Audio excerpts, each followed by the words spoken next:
عمل کرے گا کبھی بھی اپنی طرف وہ منسوب نہ کرے، کبھی بھی اپنی طرف یہ نہ کہے کہ میں یہ عمل کر رہا ہوں، میں یہ کام کر رہا ہوں، اس طریقے کی باتیں نہ کہے کہ جن باتوں سے اس کے اندر تکبر آئے، جن باتوں سے اس کے اندر بڑا پن آئے۔ حضرت اسماعیل علیہ السلام نے کہا ستجدنی انشاءاللہ من الصابرین، ساتھ میں انشاءاللہ بھی کہا۔ اس انشاءاللہ کے ذریعے سے بتایا کہ جو کچھ بھی ہے وہ اللہ کے ارادے سے ہوتا ہے، اس کے ارادے کے بغیر پتہ بھی نہیں ہلتا ہے۔ آپ کرو جو رب کی طرف سے آپ کو حکم ہوا ہے، آپ مجھے صابرین میں سے پاؤ گے۔ یہ نہیں کہا کہ میں صبر کروں گا، بلکہ کہا کہ میں ہی صبر نہیں کروں گا، اس کے علاوہ مجھ سے پہلے بڑے بڑے انبیاء کرام آئے، ان پر بھی مصیبتیں آئیں، ان کو بھی طرح طرح سے آزمایا گیا، طرح طرح سے ان پر تکالیفیں آئیں، انہوں نے بھی صبر کیا۔ جیسا صبر انہوں نے کیا ویسا صبر میں کروں گا۔ یہ حضرت اسماعیل علیہ السلام نے اپنے ابا حضرت ابراہیم علیہ السلام کو کہا۔ پھر جب حضرت ابراہیم علیہ السلام اپنے بچے کو لے گئے ذبح کرنے کے لیے لٹایا، تو حضرت اسماعیل علیہ السلام نے فرمایا ابا جان مجھ کو منہ کے بل زمین پر لٹانا، جس کا تذکرہ قرآن کریم میں بیان کیا۔ فلما اسلم وتلہ للجبین، جب قربانی کرنے کے لیے لے گئے تو اپنے بچے کو منہ کے بل لٹایا۔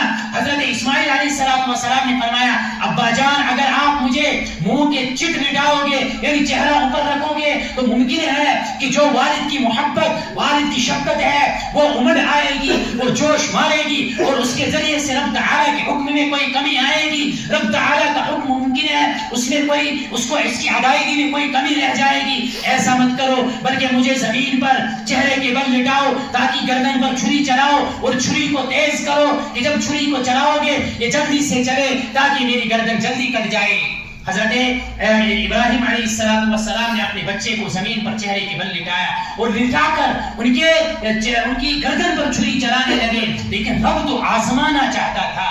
رب ان سے بچے کی قربانی نہیں چاہتا تھا، بلکہ رب چاہتا تھا کہ میرا خلیل جو خواب میں نے اس کو دکھایا ہے کیا اس کو پورا کر سکتا ہے یا نہیں۔ تو خلیل بھی کس کا تھا؟ اللہ کا۔ اس نے اس خواب کو پورا کر کے دکھایا، اپنے بچے کو قربانی کے لیے لیا اور پوری تیاریوں کے ساتھ وہ گئے، چھری کو تیز کیا، ان کو زمین پر لٹایا اور چھری چلائی۔ جو ہی چھری چلانے کا کام انہوں نے شروع کیا، چھری نہیں چل رہی تھی۔ رب تعالیٰ نے چھری اور گردن کے درمیان ایک تانبے کو حائل کر دیا کہ جتنی زور سے وہ چلا رہی ہے اتنی زور سے چھری واپس آ رہی ہے۔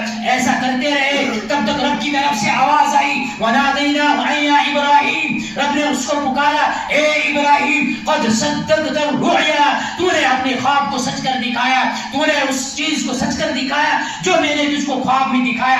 اتنی